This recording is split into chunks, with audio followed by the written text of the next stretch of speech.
गोटे कृत्रिम पदार्थ गोटे प्राकृतिक पदार्थ प्राकृतिक पदार्थ विषय में जानिचे पढ़ीचे पूर्व क्लास रे। आज हमें पढ़िबा पदार्थर श्रेणी विभाग। पदार्थ को तीन भाग में विभक्त करा जायछि मौलिक पदार्थ यौगिक पदार्थ एवं मिश्रण। मौलिक पदार्थ काहाकु कुआ जाय जो पदार्थ को भांगिले सेही पदार्थ आमे पाइबा बुझिला। जेमती आमे लुहा को तोड़ाइले लुहा ही पाइबा आ कोन पाइबा कि नाही सेही पदार्थ को पाइबा बुझि पाला ना ताकू कोन पाइबा मौलिक पदार्थ बोली कहिबा।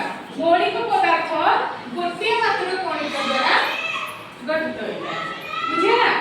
एवं मौलिकर क्षुद्रतम कणिका को परमाणु कहा जाए। मौलिकर क्षुद्रतम कणिका को परमाणु कहा जाए। H लेखि जाबे हाइड्रोजन हैला H को लेखि जदी H को हम कोन कहबा परमाणु बोली कहबा।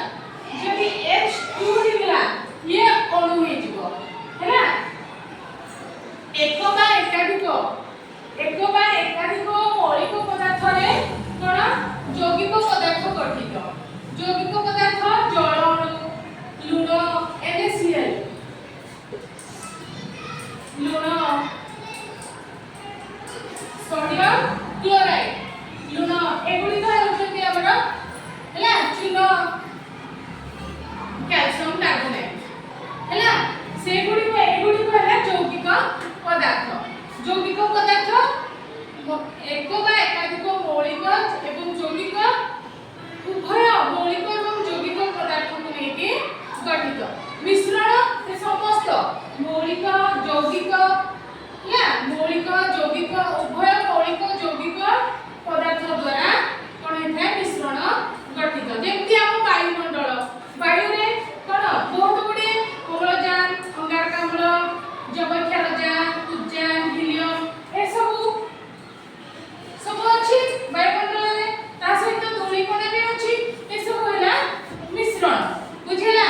आमे मिश्रण आमे चीनी शरबत पिउजे दही शरबत पिउजे हला नै फल रस पिउजे सलाड करके खाउजे हैला वर्ष दिने गोलिया पानी एगुडी होला मिश्रण बुझिला।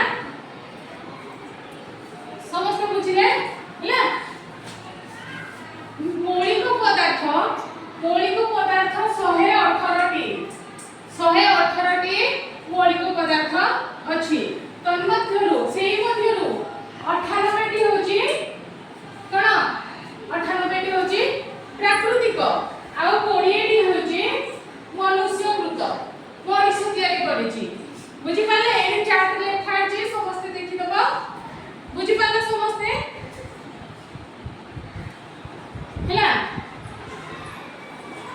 एबे हमें मौलिक पदार्थ को तीन भाग में विभक्त करा जाय। मौलिक पदार्थ होची धातु अधातु उपधातु।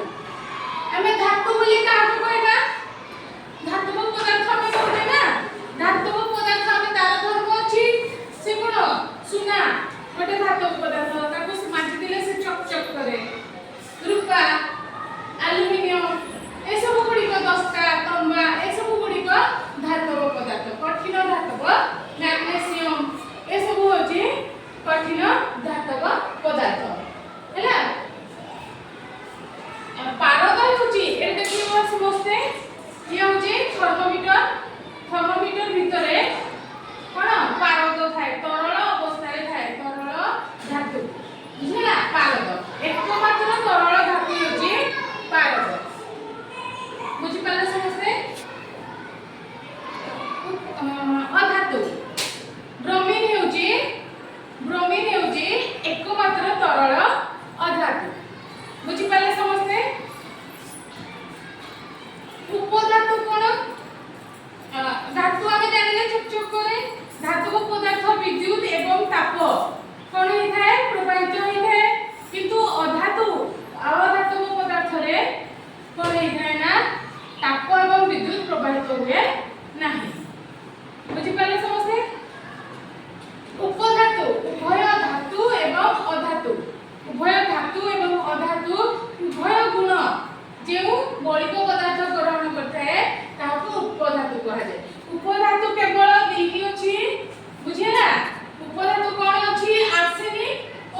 যৌগিক পদার্থ বুঝে না